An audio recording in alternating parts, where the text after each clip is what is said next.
আপনারা আমাদের পতাকা আগরতলা সহকারী হাই কমিশনের গেট ভেঙে সেটাকে টেনে নামিয়ে ছিঁড়েছেন।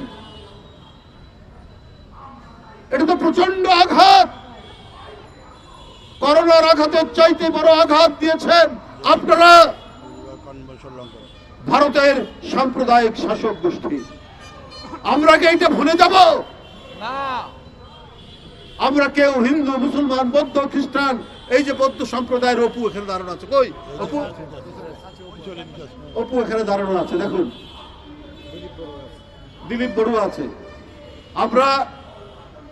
আমরা কোনোদিন ভুলে যাব না।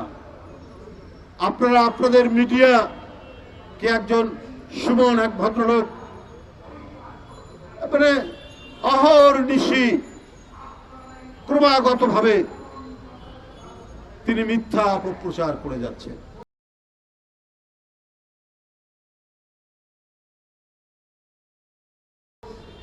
আমি তাকে একটু ভদ্রলোক বলেই মনে করতাম, দেখতে শুনতেও সুন্দর, কিন্তু মনটা এত অসুন্দর। আমরা ওই ঐতিহ্য মেলে ধরছি। যখন বাংলার স্বাধীনতার জন্য নবাব সিরাজউদ্দৌলা লড়াই করছেন, তার প্রধান সেনাপতি মোহনলাল একজন হিন্দু, হিন্দু ও মুসলমান একসাথে ব্রিটিশ বিরোধী লড়াইয়ের ঐতিহ্য এই বাংলার নবাব থেকে শুরু করে আজ পর্যন্ত এই ঐতিহ্য বজায় রয়েছে।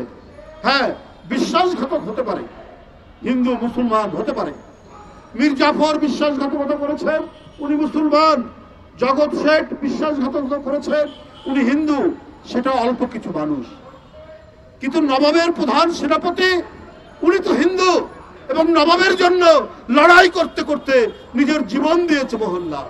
আজকে মীর মদন, এরা লড়াই করেছে নবাবের জন্য। আমরা তো তাদের উত্তর শুনি।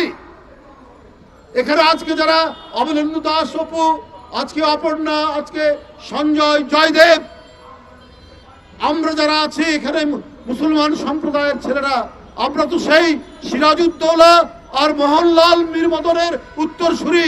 তাই ভারতীয় আগ্রাসন আমরা একসাথে লড়বো। আমরা লড়বো যেমন, তেমনি সঞ্জয় লড়বে, অপু লড়বে, অপর্ণা লড়বে, জয়দেব লড়বে। হিন্দুত্ববাদী এতখানি সাম্প্রদায়িক, এতখানি অন্ধ যে শেখ হাসিনাকে রক্ষা করার জন্য আপনারা বাংলাদেশের মানুষের বিরুদ্ধে, আন্দোলনকামী মানুষের বিরুদ্ধে, শহীদ মুগ্ধর বিরুদ্ধে, শহীদ আবু সাইদের বিরুদ্ধে আপনারা আপনাদের প্রচারণা যেটা চালাচ্ছেন, আমাদের এই শহীদদের বিরুদ্ধেই সেটা যায়। গণতন্ত্রের জন্য আমাদের মহান আত্মত্যাগ, সেই মহান আত্মত্যাগকে আপনারা ভুলুণ্ঠিত করার চেষ্টা করছেন, তাতে কোনো লাভ হবে না। আপনারা যদি মনে করেন এই করে আপনাদের আগ্রাসন সুসম্পন্ন করবেন, আমরা আমাদের স্বাধীনতা, সার্বভৌমত্ব বিশ্বাস করি, রক্ষা করার জন্য অঙ্গীকারবদ্ধ। আমরা প্রত্যেকটা দেশের স্বাধীনতার মর্যাদা দেই। ভারত সহ যত ক্ষুদ্র রাষ্ট্র, বড় রাষ্ট্র আছে, প্রত্যেকেরই স্বাধীনতা, সার্বভৌমত্বে আমরা মর্যাদা দেই। কিন্তু ভারতের শাসক গোষ্ঠী যদি মনে করে যে না, আমি সম্প্রসারণ চালিয়ে আমরা বাংলাদেশ, নেপাল, ভুটান এবং অন্যান্য আশেপাশের দেশ আমরা কবজা করে নিব, এইটা কিন্তু আপনারা মানে বোকার স্বর্গে বাস করছেন।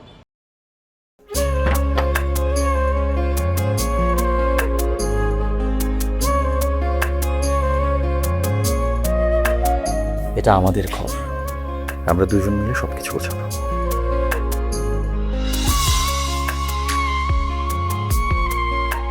বাহ, এই ঘরটা এতদিন মরে আসছিল, নতুন বউয়ের হাত পরে একটা চক চক চক চক করতেছে। যদি কখনো কোনো ঝড়ে সেসব এলোমেলো করে দেয় তাহলে? আরে তুমি আসছো, তোমার বউয়ের হাতে রান্না খুবই চমৎকার। এলাকাটা ভালো না, একটু সবকিছু চোখে চোখে রাখেন। আমার খাওয়ানিও তোমার কোনো চিন্তা করতে হবে না। এই যে চুড়ি দিয়েছে, শাড়ি দিয়েছে না জিলু, তার কাছে যাও যাও যাও, সরো সরো। পৃথিবীতে মানুষের মানুষের সম্পর্কের বড় সমস্যা কি জানো? ভুল বোঝাবুঝি।